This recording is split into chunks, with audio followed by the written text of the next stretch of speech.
all last year, all they kept saying to me is, just you wait, you're gonna get worse. You're gonna get worse. I'm like, how do we get worse? Once we distributed season 2, we definitely got a lot of phone calls, OMGs, holy shit. I did think when I read the scripts that it was incredibly bold, it was brave, it was very kind of dynamic. I thought I couldn't be shocked, but of course when I read season 2, I was so terrified.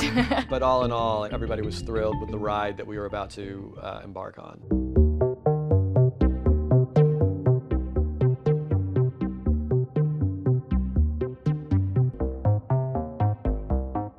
Season 2 starts about a month later, so there's not a lot of progress for our man Thack. Yeah, he's not in great shape at the beginning, considering that they thought that heroin was a great cure for cocaine addiction. We know slightly better now, but...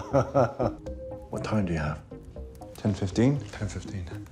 10:15. You see that clock on the wall? It says 10:10. I am due my dose in 15 minutes, not 20. We wanted to get back to Thackeray and understand what the next step in this man's growth and destruction that simultaneously happened. And so to start him in this desperate place is a lot of fun. You know better than when you came here. Oh, this place is good for me. Good for you. Yeah, they have excellent treatment here. Excellent.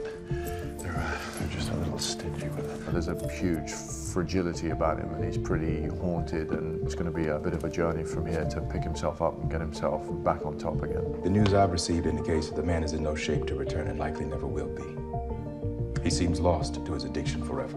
At the beginning, Algernon is the acting chief of surgery. Everything is going very smoothly. Less patients are dying. The hospital is actually working. The surgical service has been able to average over 40 surgeries per week, with no increase in complications and an 18% decrease in mortality. Bertie and Algernon have kind of taken the reins at the Knicks, and Stack and Gallinger are gone, and they kind of have a shorthand now where they have a mutual respect for each other. You do it. Me? You've seen it done. Now it's time you do one yourself.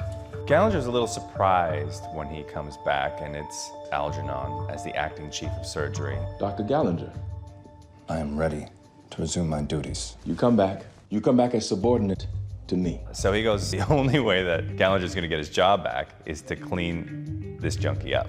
You get me my drugs, or I will kill you. You only have 2 options. Get well, or jump off. Where are you going? I need to run an errand. Can it wait? It can't. Cornelia has married off with Philip, and they have returned to San Francisco. However, she's obviously not given up her crusades. There's a dozen more wagons coming. She's a New York girl, born and raised, and suddenly she's sort of demoted in her eyes to just being society wife. And she's caught between what's expected and what she wants for herself. Plague is carried by rodents and fleas. There's no need for the quarantine. The lying begins again and sneaking out of the house, and almost immediately finds herself in another big drama. Hello, my dear. You're looking very beautiful. You know him?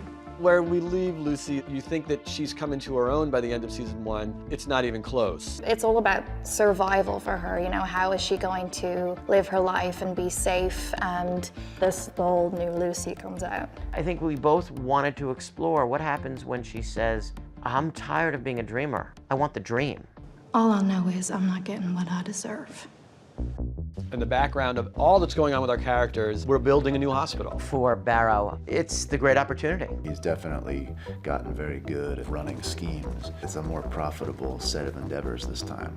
Gentlemen, let's give it our all. And in season 2, the canvas got bigger, but we're painting with much more delicate brushes. We have a much wider look at socially what was going on in New York in 1900. Fans can expect to step outside the Knick and see all of the characters in a bit more intimate light. There's some people who really love the surgeries, and we have even better surgeries this year. Some people were really into the romance and the relationships, and there's even more of that. We delve pretty deep into the people's hearts and minds and histories. It's the nightlife, the clubs they go to, their homes, other cities. Steven kind of locked into another gear. You've got Soderbergh at the helm, who is a real genius. It's going to be a lot bolder. It just feels much more dangerous and wild and unpredictable. If people watch last season like this season it might take 2 hands.